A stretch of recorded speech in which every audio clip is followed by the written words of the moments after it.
पे एक समीकरण भी होता है और समीकरण में निश्चित तौर पे उसमें हम बैठाने का काम करेंगे जहां आप मजबूती से लड़ पाइएगा।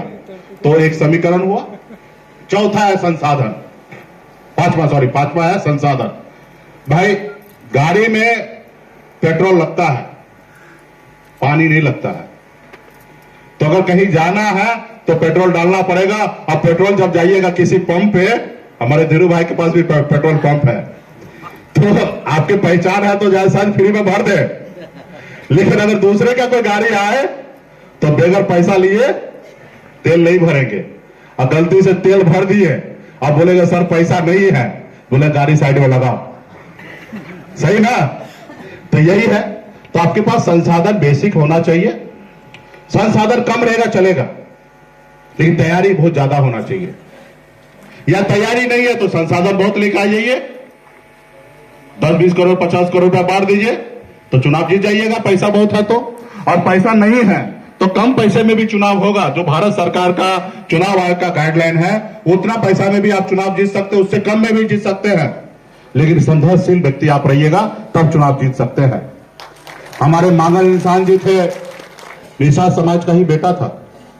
वो अपने गर्दन में ढोलक बांधते थे, ढोलक नहीं हुआ करता था, उनके पास टीन होता था, जो तेल भरते टीन, वो टीन को बांध लेते थे और डुगडुगी बजा बजा के गांव में घूम घूम कर लोगों के बीच में जाते थे। 1-1 रुपया चंदा लेकर, और वो वहां के विधायक बने थे मांगल इंसान जी। तो संघर्ष में भी आप विधायक बन सकते हैं, लेकिन वो संघर्ष कीजिएगा तो ना। अभी हम देखते हैं जैसे चित्रगुप्त जी होते हैं ना, सबका लेखा जोखा लिखते हैं, वैसे मैं भी हूं। कुछ लोग देख रहे थे कि आगे आएंगे तो हमारा चेहरा देखेंगे, हमको दूर से नहीं देखेंगे। भाई मेरा आंख सही है, आप कितना भी दूर रहिएगा तो हम देखेंगे। और उसके बाद बिहार में कोई ऐसे प्रखंड नहीं होगा कि मैं नहीं पहुंचा हूंगा, कोई ऐसा जिला नहीं है कि नहीं गया हूं, कौन ऐसा पंचायत होगा कि उस पंचायत में निषाद समाज को मैं पर्सनली नहीं जानता हूं। बाय नेम शायद हो सकता भूल जाए, लेकिन चेहरा से मैं उसको पहचानता हूं। बिहार में हर एक आदमी पार्टी का जो नेता है, पार्टी का कार्यकर्ता है, छोटा से छोटा कार्यकर्ता है, मैं पर्सनली सबको जानता हूं। और जब से वो मिले हैं, जो 12 साल पहले मिले, उनसे 12 साल से लेकर आज तक का लेखा जोखा है। और जो 6 महीना पहले जुड़े उसका भी लेखा जोखा है, और जो कल जुड़ेंगे उसका भी लेखा जोखा मेरे पास है। जैसे चित्रगुप्त के पास लेखा जोखा होता है ना, आपके अच्छे बुरा कर्म का सब लेखा जोखा होता है। जब ज्यादा हो जाए तो लेके जाते हैं, और जब तक कम रहता तो आपको छोड़ देते धरती पर। उसी तरीके से मेरे पास भी लेखा जोखा है।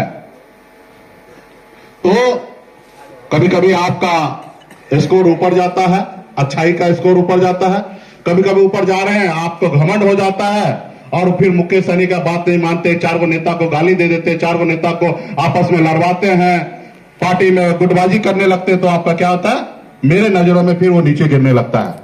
फिर मैं उसको नीचे लाने चालू कर देता हूं, फिर आप फिर अच्छा काम करते तो फिर ऊपर जा रहा है। तो बहुत सारे साथी का मैं कहूंगा कि मैं आपको कभी ना कभी बहुत अच्छा नेता, बहुत अच्छा अपना भाई मानता था, लेकिन बरसों संघर्ष ज्यादा लंबा होने के कारण बीच में आपके बहुत अच्छाई भी है तो बहुत बुराई भी है। लेकिन ये 5 महीना में जैसे कुंभ में जाके अपने सब पाप धुलवाए हैं, सही ना? तो उसी तरीके से 5 महीने का समय है, 200 दिनों का समय है साथियों। 200 दिन में तो चुनाव लगभग समाप्त हो जाएंगे, और 150 दिन है अपनी पाप धुलने का। हम ये नहीं कहते कि किसके ऊपर कितना पाप है, लेकिन आप में कुछ बुराइयां हैं, शायद हम में भी हो सकता है कुछ बुराइयां। तो मैं कोशिश करता हूं बुराई को खत्म करें, और आप में भी अगर कुछ बुराइयां तो उसको खत्म कीजिए, पार्टी के बारे में सोचिए। और निश्चित तौर पर मैं आपको चैलेंज के साथ कहता हूं, अगर आप पार्टी के लिए सोचेगा ना तो मुकेश सहनी आपके लिए सोचेगा। आप पार्टी से हटकर अगर सोचिएगा ना तो फिर मैं नहीं सोचूंगा। मैं तो बॉम्बे से रिटायर हूं ना। एक बॉम्बे में कहावत है, जरूरी पड़े तो गधे को भी बाप बोल दिया जाए। तो हम उसमें से हैं। हमको काम निकालना, आपको जी बाबू पैर छू के काम निकाल लेंगे, लेकिन ऊपर मन से निकालेंगे, अंदर से तो हम आपसे नफरत करेंगे। तो इसलिए अगर आप मेरे नफरत का शिकार नहीं होना चाहते हैं तो एक सबसे पहला काम कीजिए, पार्टी के हित में सोचना चालू कर दीजिए।